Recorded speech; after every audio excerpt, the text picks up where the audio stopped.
Robert Stanton. We have late-breaking news regarding the situation at City Hall. Evacuation efforts are completely stalled, Susan. It's madness.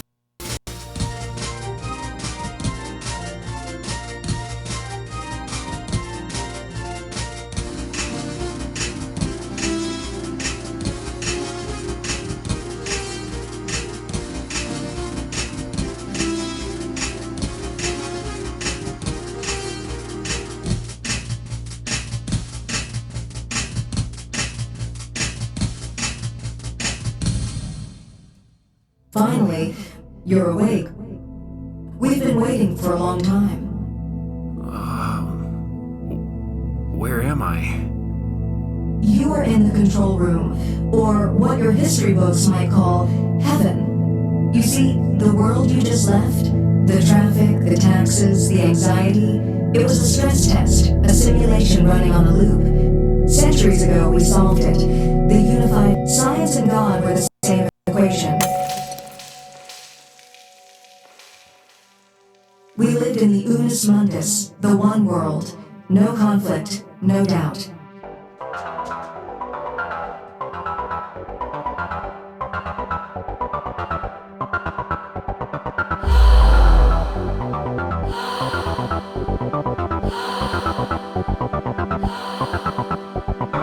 But peace made us stagnant.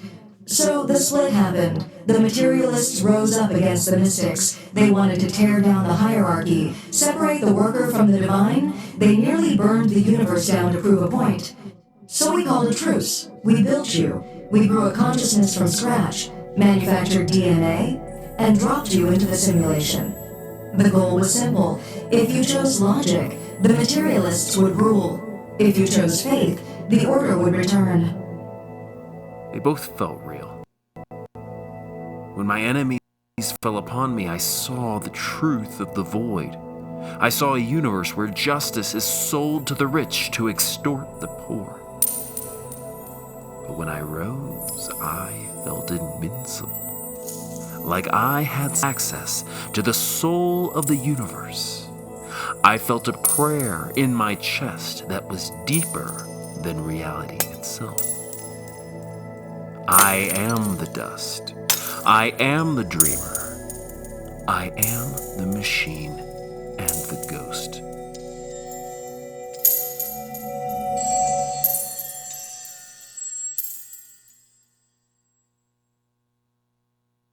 Alert! Subject is holding two contradictory states. Probability variance is critical. System failure. Subject refuses binary integration. Initiating new protocol. If subject cannot exist within the simulation, we must build the simulation around the subject. You aren't the memory anymore. You are the source code. Welcome to the next stage, Jeff.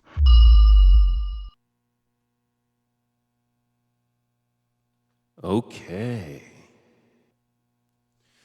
Well, everybody, welcome to the Jeff Show. This happens every Thursday. My name is Jeff. We're broadcasting from Silverton, Colorado at 9,318 feet. And I got to tell you two things about today that's special is if you look out my window, or it's a bright day outside. We have a heat wave going through the west, and we've never had a hotter winter on record. So, yeah, businesses have closed up shop. The skiing is garbage. We have a month and a half before our tourist season really progresses. So everybody feels like they're losing money, and it's weird. It's weird, and not exactly like the good kind of weird that we like to have. And then the second thing is we're going to talk a little bit today about some of our reflections from winter and what it means to come into spring. And is my audio lagging? Looks like it is. I hope not. Anyways, we're just going to get started. I'm going to take you on a little journey, and we're going to back off this, and we're going to take you all the way up to Silverton, and I'm going to play a little music while we relax.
solution and stepping out of the way and denying my animal instincts? Well,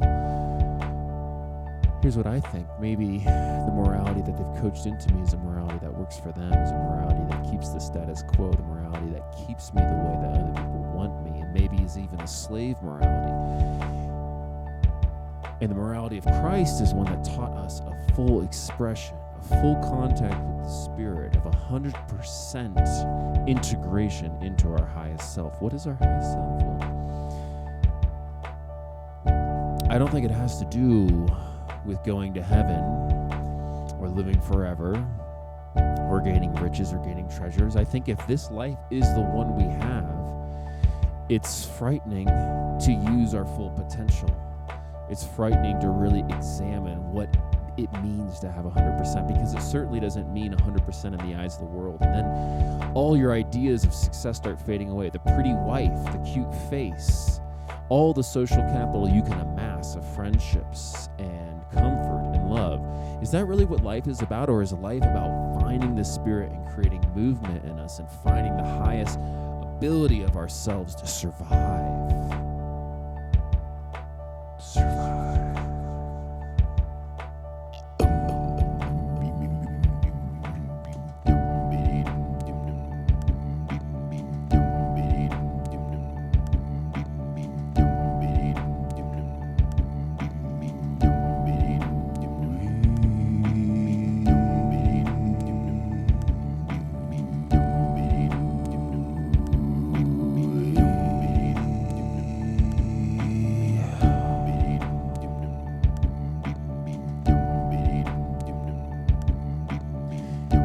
Maybe the reason Christianity became so successful was not because it was Christ's messages, but it was because it was Paul's. And Paul was a Roman citizen, and he taught wearing the uniform of conformity and of obedience and of being the same.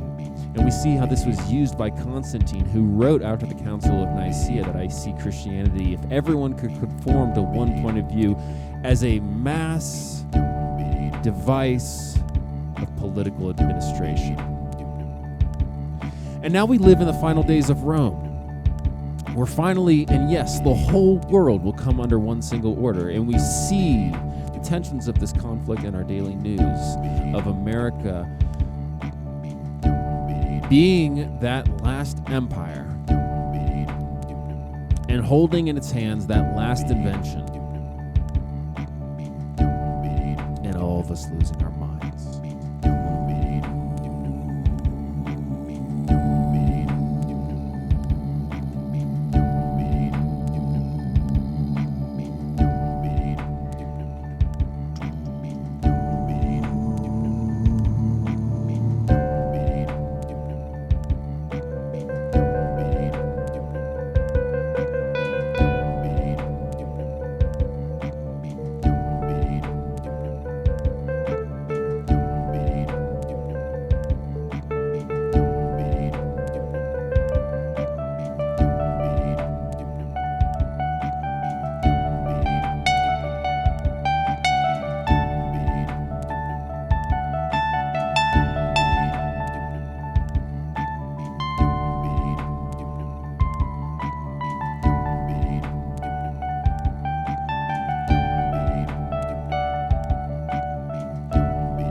Headed to the mountains now. Up, scaling the mountains higher and higher. Leaving the place of earth. The place of the familiar. The place we thought we knew. The place we thought we were comfortable. The place we thought we belonged. But do you really know who you are? Who you are. Who you are. Who you are. Who you are. Who you are.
Raindrops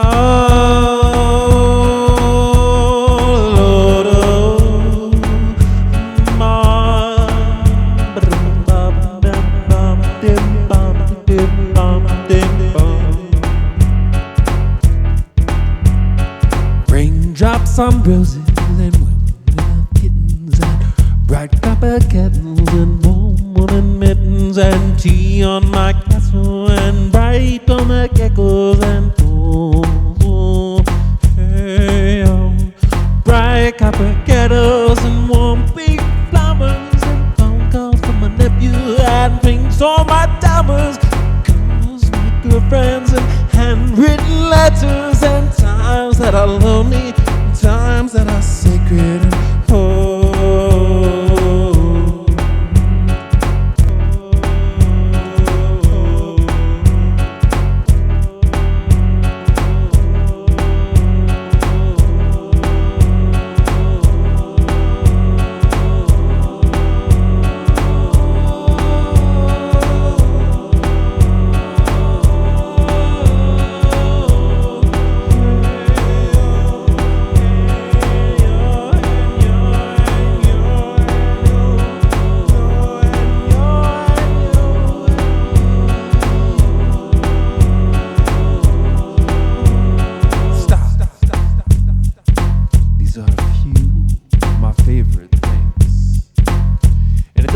when I don't get the things I like, that I'm upset, or I'm angry, or I'm sad, or I'm thirsty. No. Life pours itself out in every single minute, through the tragedy, through the hatred, through the abandonment, through the outcast. We learn who we are when we get things taken away. We become stronger, bigger, and our sense of God more complete within us because we see He is inside of us and we feel stronger. But it's not always told us this way. In fact, many of us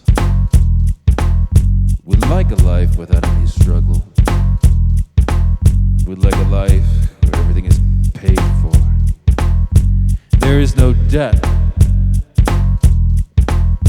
Then there is no future. And we're all about the future here in America.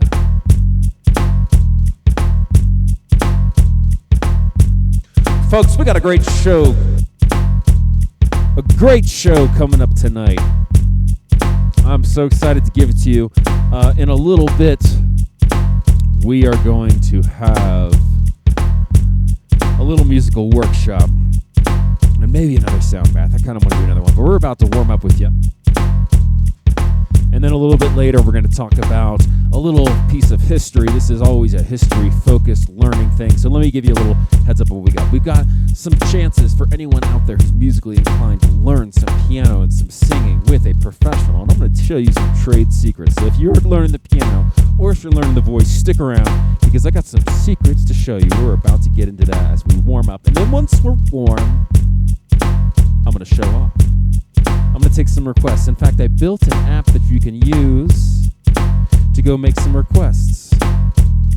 And it's used as AI, so you can like go ask, hey, does Jeff know this song? And he'll be like, no, he doesn't know that song. But he knows this song, and it's pretty close, and it's smart. So I built that app over this last winter. And lastly, we're going to get to our special guest. And we have a very special guest this evening. He's going to teach us a little about history, a little bit about moving forward, about the future, and how this week we're moving out of the winter into the next phase. So let me hear it for you. We've got some exciting things tonight. We're almost here to Silverton. We're almost pulling up. That mountain up ahead, that's where we're headed. And we're getting ready. You're pulling into the station. Everything is looking good. You see the sign up ahead and it says, stop. Stop. Listen. Are you ready?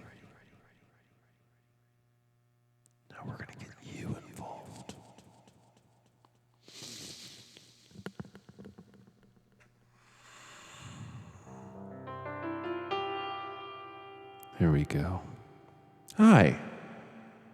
Was that relaxing? Well, we've got to the second part of our show, where I'm going to recruit you to help. Because in addition to being a professional musician,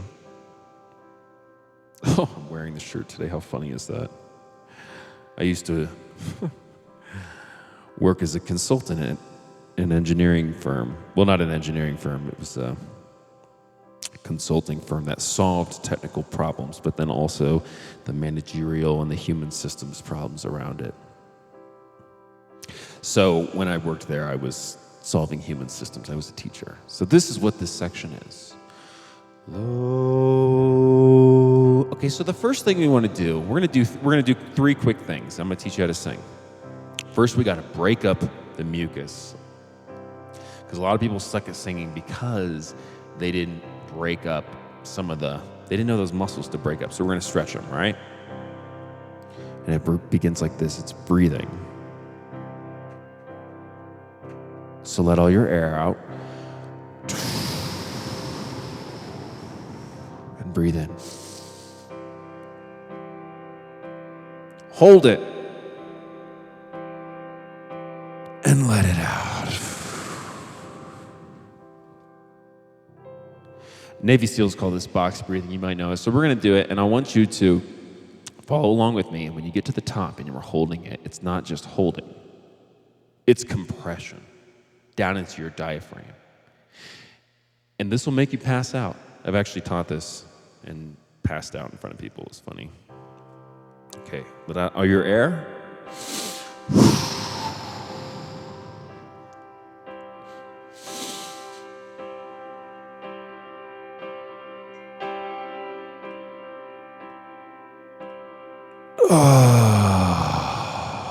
Oh my goodness, here we go. You feel all that filter out of you? All that gluck and stuff you've been taking in? You didn't realize how much was spent into you. So really squeeze it and you'll feel. Here we go. Let out the air out. And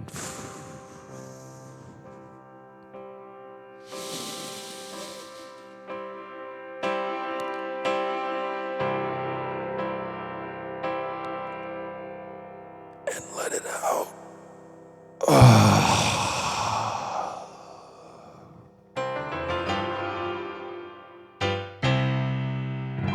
Okay, now once we have a little bit of a breath going, you feel that? It kind of, so the compression,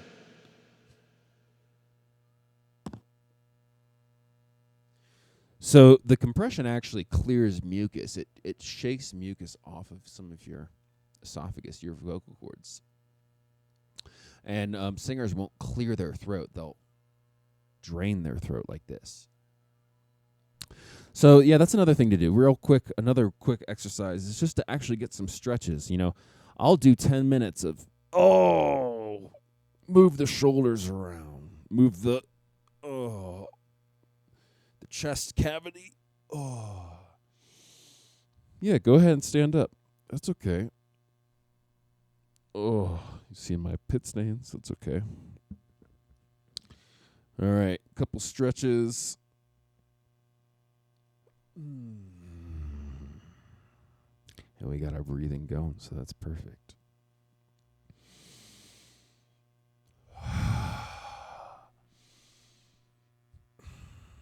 Okay, we're going to do one more vocal exercise before we talk about the piano. And then we'll do a song. So our last vocal warm-up is going to be on vowels. Okay? I used to teach a meditation class where we use singing exercise. And we started with vowels. So what are your vowels? A, E, I, O, U.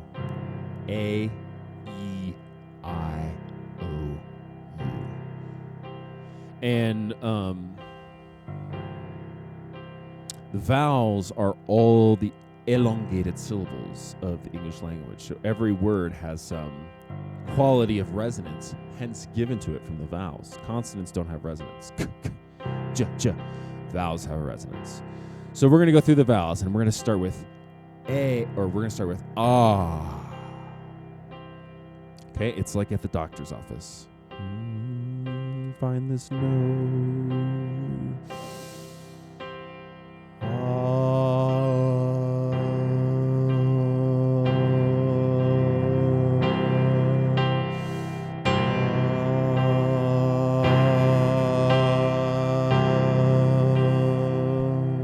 You want to really get your voice to stabilize. Let's see if we can hear it a little bit better. There, that's better.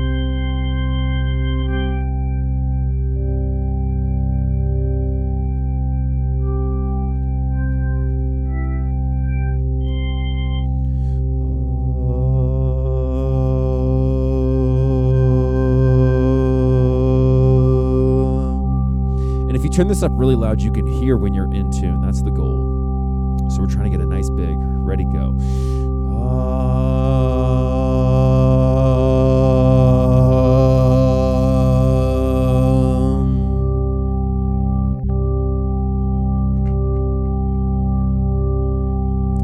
Breathe in.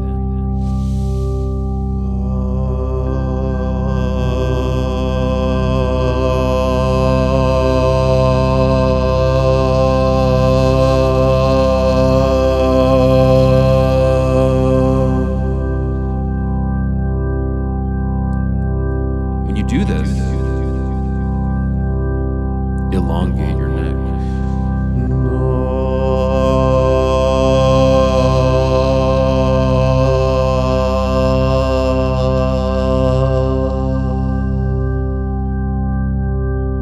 Nice. Now we're going to move to A. A.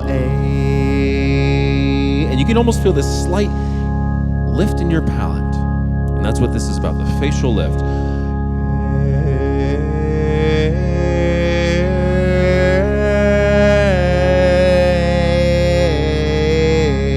And don't sit there like, open your mouth.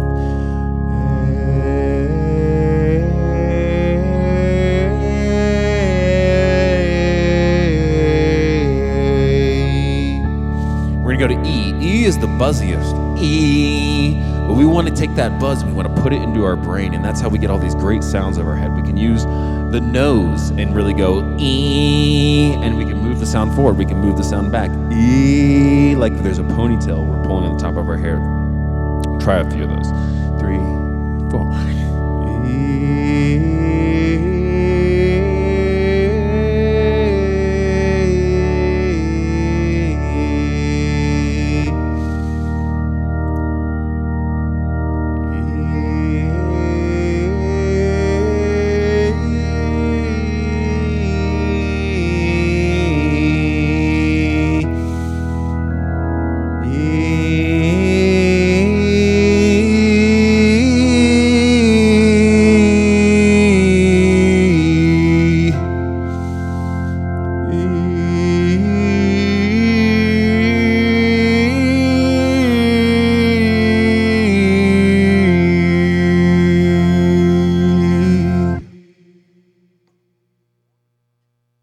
Great job.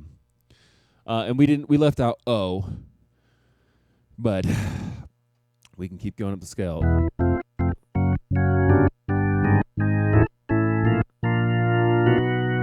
you do this one? Here, listen to the pitch first.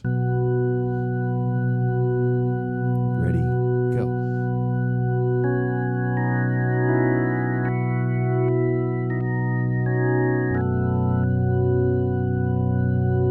And the point of this, when we keep going up, is to stretch, but not to strain. Here we go. Are you doing it? Are you singing with me? You are. Can you reach it?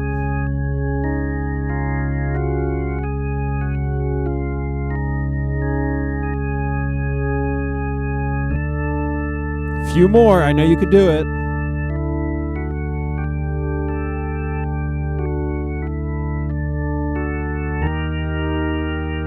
Here we go.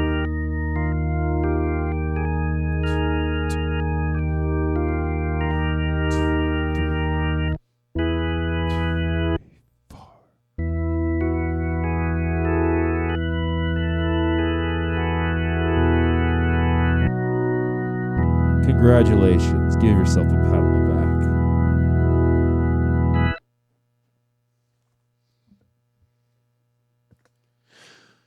Okay, now that we're a little bit warm, we like to kind of warm up our singing voice because it actually can help us on the piano. See, piano is all about posture.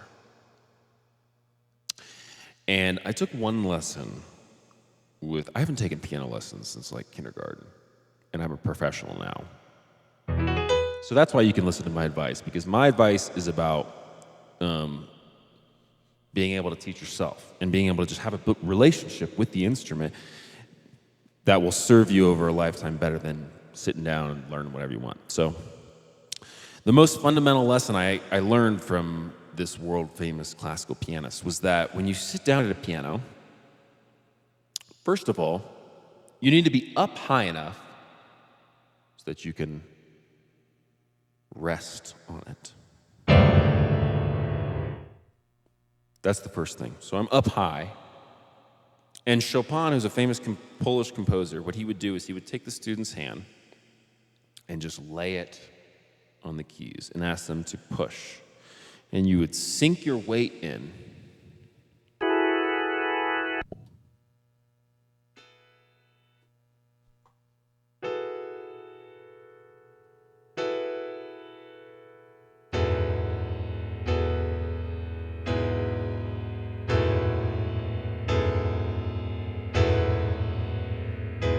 And we call that a hinge stroke, where you're just letting the weight of the hand transfer through the arm and then.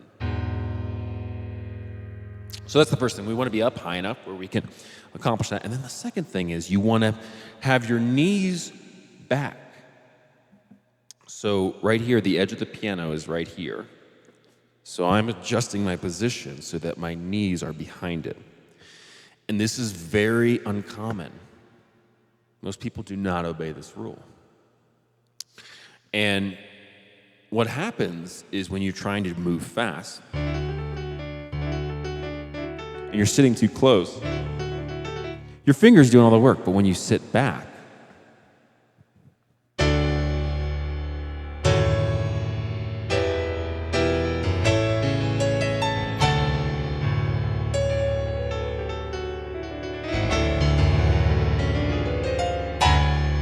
that was a little sloppy.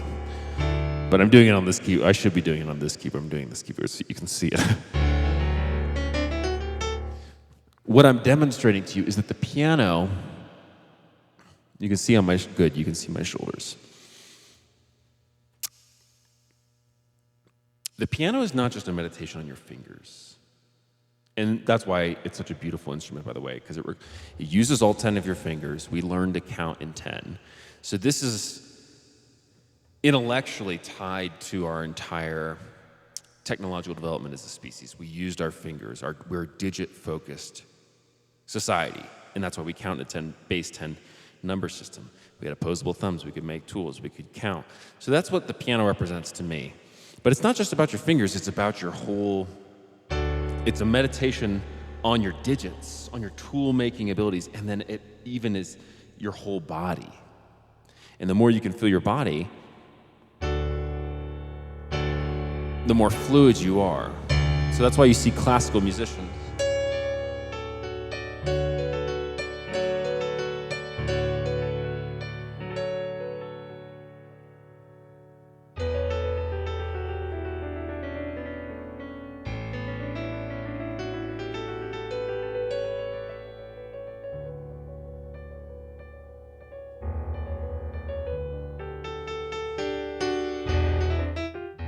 So you want to feel like you're engaging your back muscles, like you're almost pushing against the wall and engaging your scapula. So that's number 2. We talked about the weight of the hand. We talked about the knees behind the piano. And I guess this is number 3. We're talking about using our power.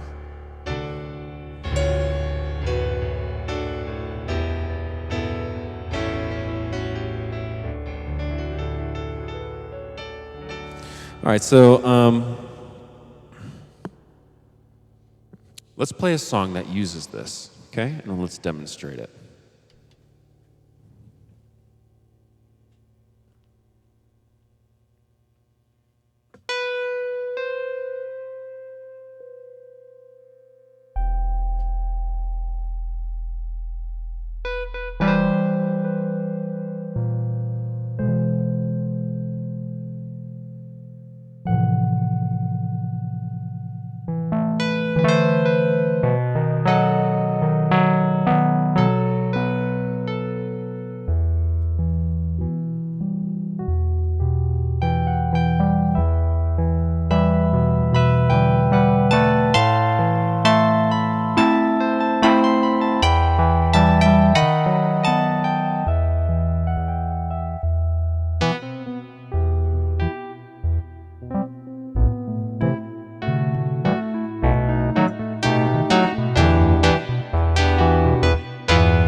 See how deliberately I'm moving. This is all because I did my body warm-ups.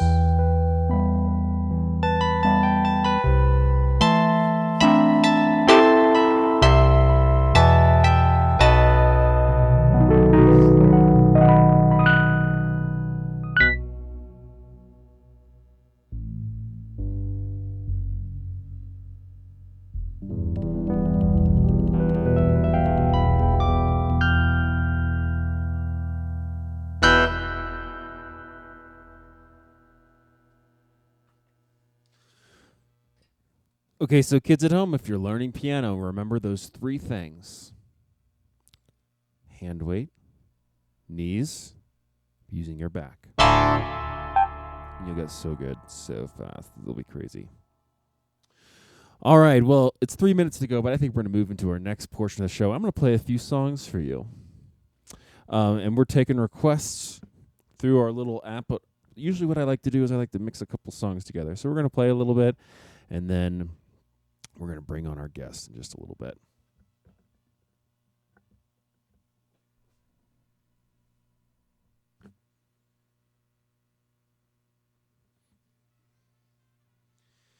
This is a song called Just a Lucky So-and-So. It's an old jazz song, and I have a quick funny story to tell you about this. So the first band I ever played in, I was playing with this trumpet player. And he was the grandson of the man who invented jazz. True story. His grandpa was instrumental in starting the original Dixieland jazz band. And his name is Nick LaRocca. He was a trumpet player, just like Ted in our band. And so I was at the dump a couple days ago, and I found this big box of books, and I found all these, and I saw my favorite author. He's a historian, and actually that's what I'm going to talk about a little bit later today. But I have this big box of 11 books of my favorite historian that I had already read, but I had done audiobooks. So these were actual books. But anyway, that aside, there was also this jazz book, a Ken Burns History of Jazz with pictures and stuff. So I took that home too. And I'm looking through, and I'm like, hey, let's go look for Nick LaRocca. And we go to the index, and I'm looking up the controversy of Nick LaRocca, because apparently when the jazz became popular, I guess in the 50s, and the historians or the media people were going after tracking down the history of jazz and really talking about it as a black, a relic, an artifact of black culture and black protege. he got really offended because and he's quoted in this book being like, "Oh, the complex, sophisticated rhythms of jazz were only played in those days by white men, and I think the only way the Negroes was by copying the white people." So his comments really didn't age well. But what he was saying was there's two aspects of what's the moral of the story. His last name is LaRocca, so he's an Italian growing up in New Orleans. And in the 1920s, like, Italians they didn't have that much better status than black people. In fact, before Harlem was a Negro ghetto, it was an Italian ghetto. Before that, it was an Irish ghetto, and before that, it was I know I'm missing one. Italian, Irish, Jewish ghetto, and then it was a German ghetto. So there's always in America a picking order, and as an Italian person, he definitely felt subjected to that. So for him to call himself white and to like be with the in crowd was a product of the racial pressure, which is a cornerstone of this nation. The racial pressure of infighting between the races is constant, and it's not by accident. It's a mechanism so that, like, you know, I'm not saying it's a conspiracy theory, but I'm saying the reason that we have issues of division among our fellow men who like are both in bad situations, but they want to blame each other, is because the elites or the system as a whole has created a set of untenable constraints. So that's why that's why they're rubbing into each other, not by accident, but it's by design. So anyways, he was feeling he joined the one race side so he could remove that friction. And then the other thing that's interesting is that he was saying that historians are making the case that jazz came from African rhythms, because African rhythms, like the drums, have a lot of like things. And then when Jim Crow laws came and made that black people had to separate from white musicians, then it took all the black students who were learning European music and then forced them to play with kind of like this unsystematic form of music. And that's what created jazz. It was a fusion of like the Negro traditional music and then this like kind of intellectual European style. But he was saying, and I guess he's partly right, he's saying that we learned that the white people picked up jazz playing from marching bands, Sousa music, klezmer. So he's actually saying that, and he's an Italian person, so it makes sense. So he's saying like that actually there's a flavor of like European gypsy mixed into kind of what's happening with jazz, and that's also true. So anyway, the moral of that story is his comments didn't age well, and really everybody is right, but it's hard to get up. It's like nobody really has quite the right language to articulate exactly what the team name is. And so each person's calling themselves the team, but it's really the collection. Okay, that was a really long. That was a 5-minute explanation. Let's play the song.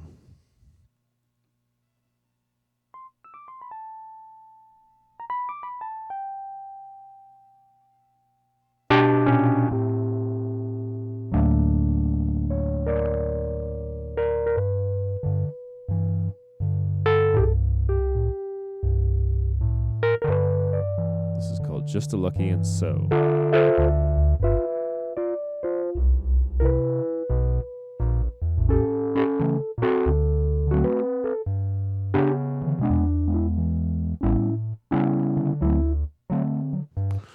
As I walk down the street, seems everyone I meet gives me a friendly hello. I guess I'm just lucky. So and so.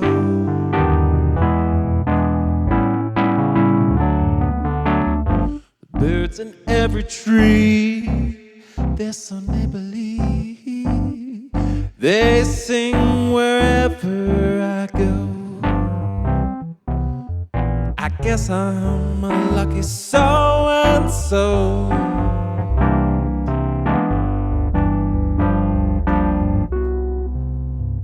should ask me the amount of my bank account, I can tell I'm slipping, but that don't bother me.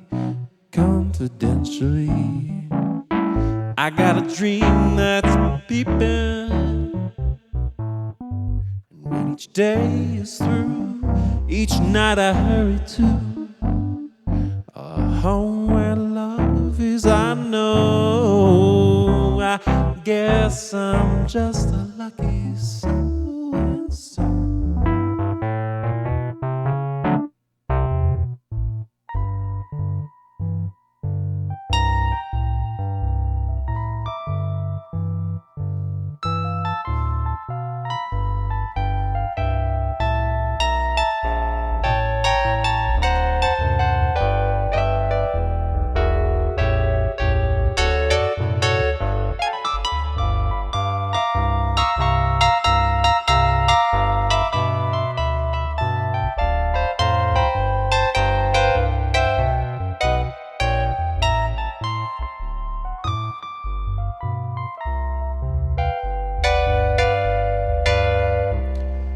Ask me the amount of my bank account, I'd have to confess I'm slipping, but that don't bother me. Confidentially, I got a dream that's peeping, and when each day is through, it's not a hurry to a home where love waits. I know, I guess I'm just a lucky so-and-so.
Find it?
That was an accident.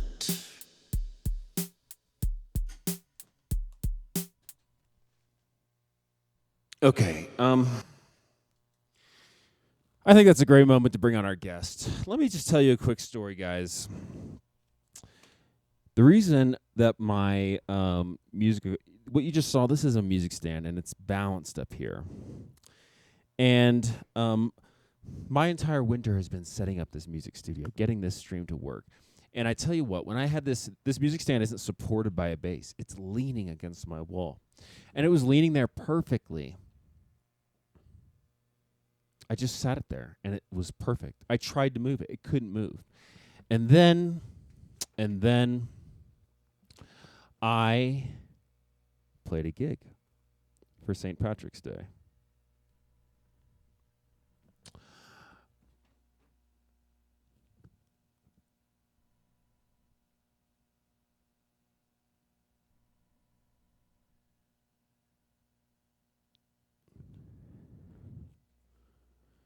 Okay. Sorry, I was just checking the time. But so I played a gig on St. Patrick's Day, and I had to tear all this down. And it was just a hard gig. It was not the right gig for me. And I brought the most stuff. I brought kind of the most expertise because I was playing with a lot of people who don't ever perform in front of people or have musical training, really. And it was a disaster for me. It was hard for me. It was really painful for me. And while I was there, I was realizing, like, a lesson I've been learning this winter is about not overextending your boundaries. So this next guest we have, they're going to tell us a little bit about some of their winter lessons. And do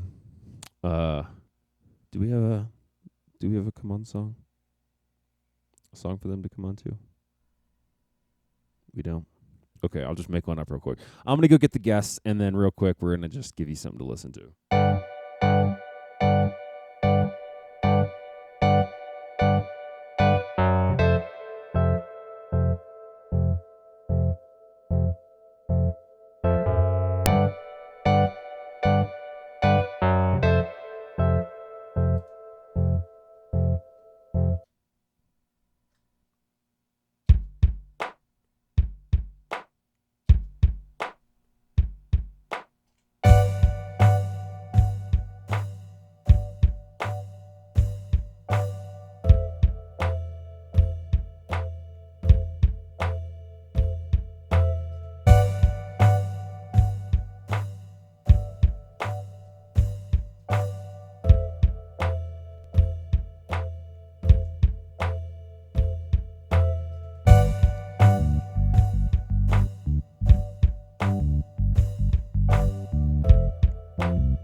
All right, I'm going to go get our guests, and I'll be right back.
And we're back.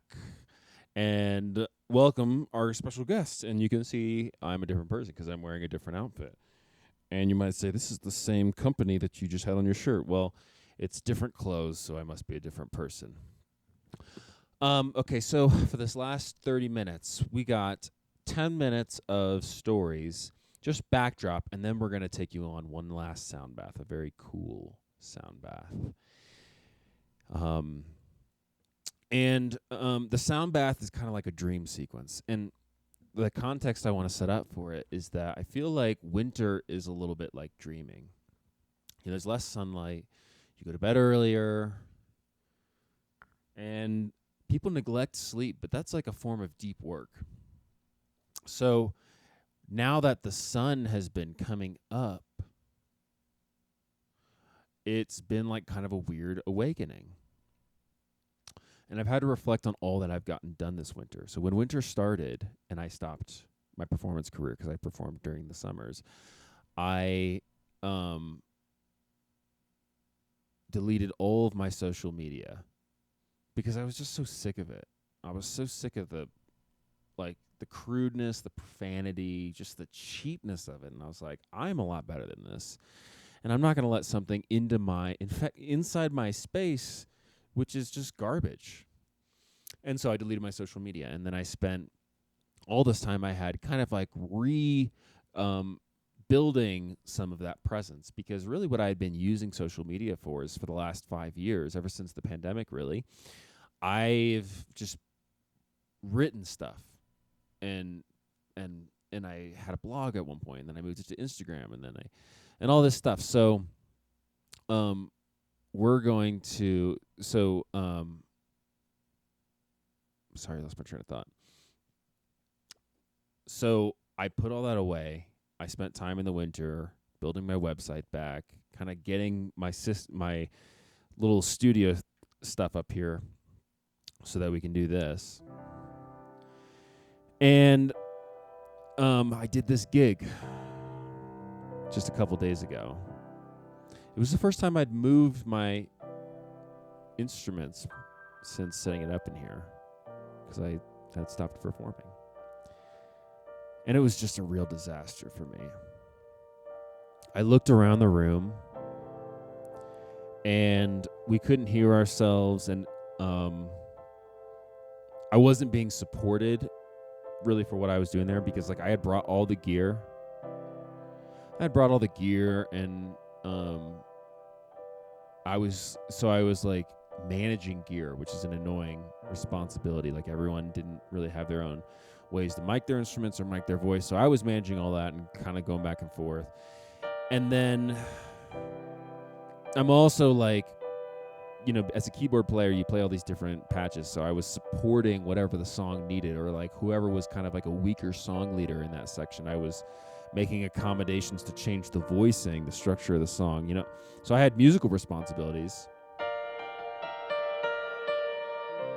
And I just realized in that moment that I was not being supported. I had provided too much to this situation in a way that was unequal. Not inequivocal. It was unequal. And I had engineered this situation on purpose. And I was like, why did I do that? And I looked around the room, and there were just some people I hate there. And I don't hate them. I hate them because they started hating me. And I spent a lot of time trying to repair that relationship. And every time I interacted with them, they would just kind of pollute the air around me and spread gossip and stuff. So I recently just decided that I hated them, and every time I see them, I'm not going to look at them because they've been kicking down my door. And that's really what I'm getting to. This sense of containment in the winter feels like it was a life lesson, because I made some decisions once I could pull my music gear back to myself, have time back to myself, and complete my thoughts, and realize that there were a lot of things that I was doing for other people that was not smart, because it was making me frustrated. It probably wasn't equal, and it needs to be equal for it to be a team, and for their team, for it to spiral up towards harmony.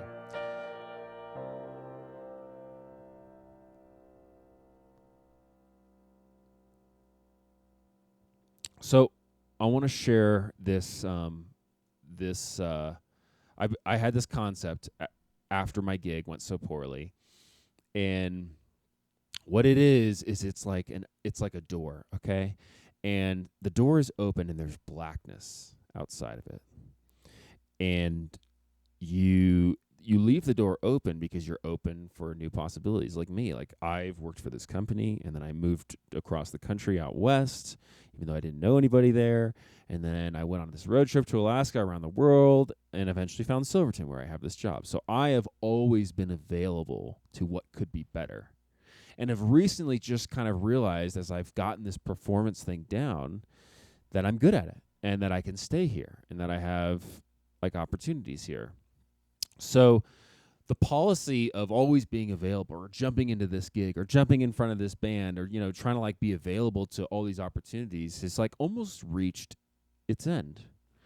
And I'm comfortable where I'm at. I like having this time with you. I like having my space. I like being good at piano.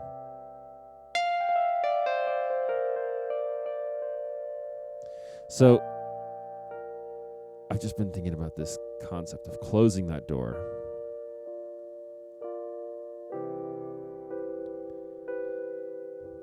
Closing that door. And I was thinking about it in terms of relationships too. I was talking to one of my friends and I was like, I was talking to him about the idea of committing to a girl and he's like, no, I can't do that. And I was like, it's kind of badass committing to someone. Because we, as men, you see the loss of opportunity, the loss of being opportunistic, of leaving that door open and always being able to like find an upgrade. But you don't realize that the promise of having an upgrade, the opportunity of that, actually has a physical toll on you. Leaving that door open allows the weather inside and leaves you in a state of perpetual like nervousness and not in discomfort and a lack of knowing yourself, really. When you really know yourself and you know what you need and you're willing to go make a deal for it, that's like the most manly thing you can do. So anyways, I'm going to share this. I've been thinking about containment. I've been thinking about relationships. And so I went to the ski slopes this week and I did some interviews. So I'm going to share them with you right now.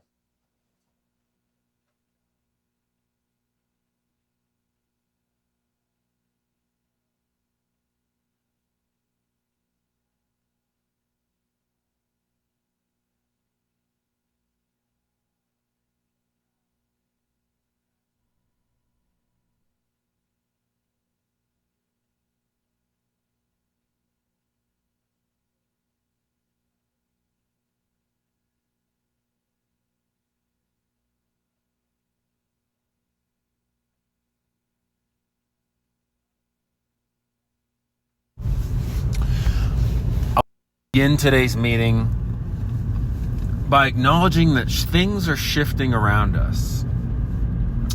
When you look back over your summer, you realize that a lot of the opportunities you handed people in your efforts to knit together a better enterprise, maybe even a better foundation, a better approach to suggesting to the world the kind of enterprise you wanted to lead, other people weren't able to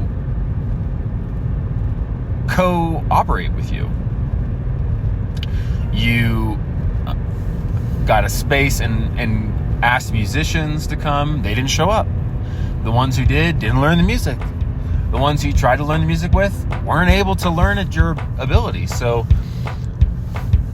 one of the first things you took away was the failure of allies.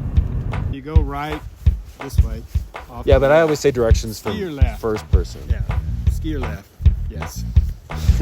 I play video games. Once you get to past that little park they have set up, there's a cat track to the left, and you got to stay up on it.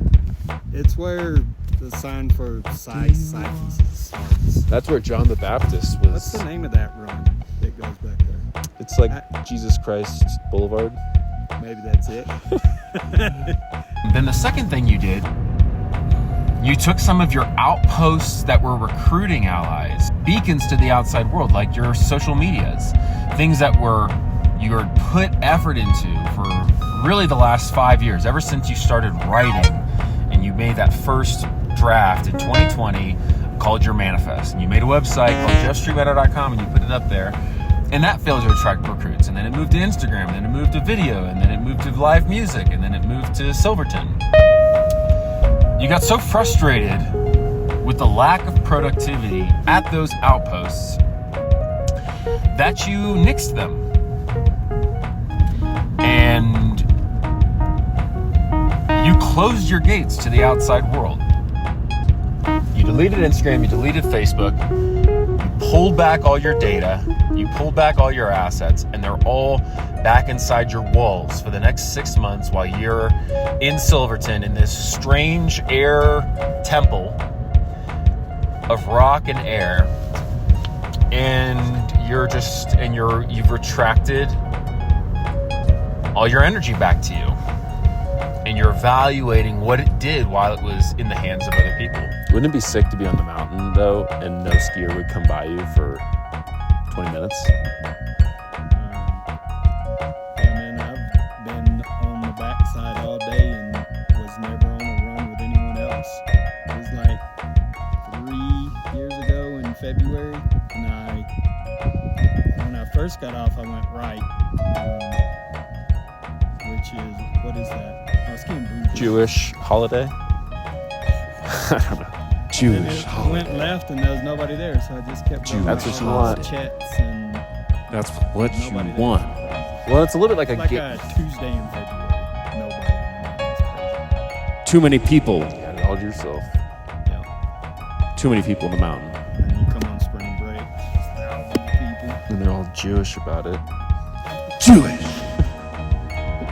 We are calling back debts that were first capitalized as an investment of exploration. And then you kind of want to keep going to boogie if you can get there. I like the boogie. I mean, I'm not going to say no to it yet. Don't say no to boogie. That's why I'm here, I think. At the ski slopes. We're looking at the books kind of with different metrics. Because when you're out exploring, the only metric is distance and vision and exposure. And so really I was in this windfall state where I'm pushing all the risks out to the edges. And I'm willing to move all the time. The metric now is ceremony. And it's feeling. I really hate 8 when there's no courage for the rocks on the Well, 8's an unlucky number. 8's an unlucky number? In China, it's lucky, but it means the destroyer. So maybe for their culture it works, but ours, it's like the opposite, because it's the yang. You don't believe in a destroyer? Or a beguiler, upon men? Or call it, or a greed, but it's like a psychic energy. It has its own intelligence. Maybe not intelligence, but it has its own causality. I don't put any thought into this whatsoever. I choose not to.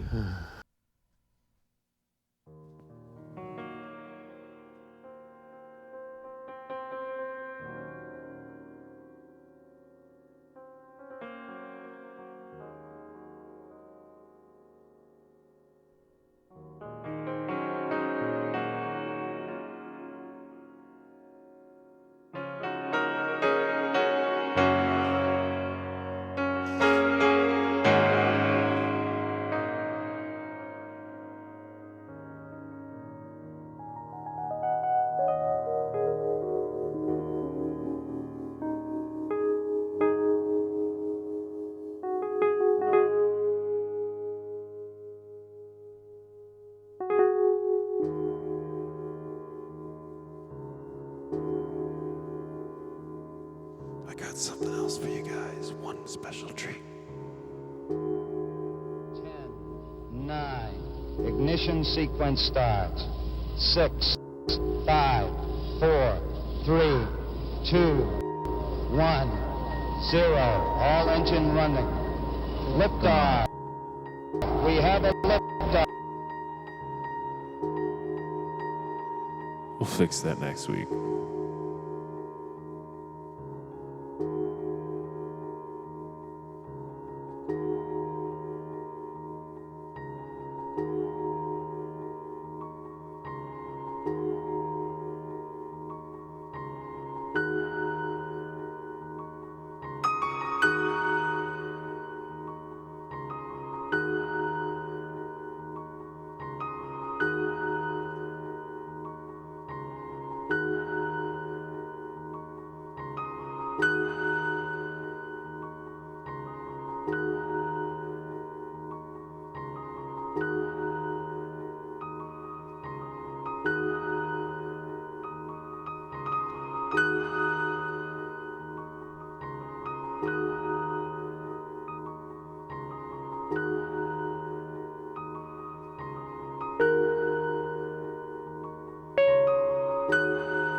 We're gonna soak up that winter goodness. We got the summer's come, now got the summer storm and me, and got the summer got us in me, and got the summer got us in me, and no, the got the summer and me, and no.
the real sour, and I got the real good, and I got the real some gotta feel good, and I got a real some gotta get good, I got a real some gotta get good, and I got a real some gotta get good now.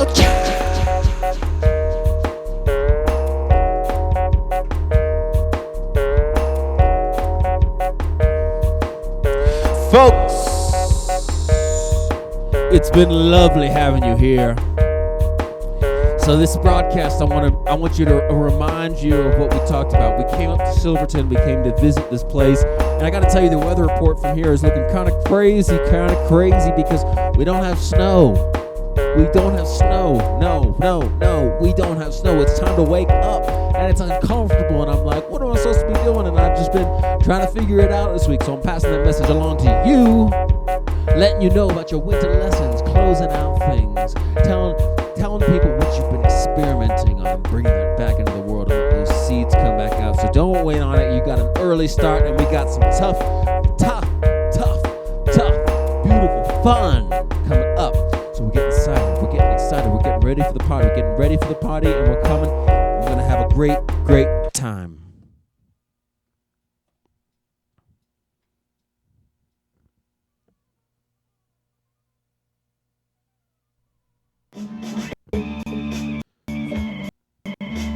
Hopefully this video plays. We might need to continue workshopping this show, folks, but I want you to feel welcome for showing up and let you know that this happens every week at 8 p.m.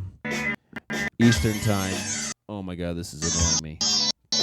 We're going to fix those problems next week.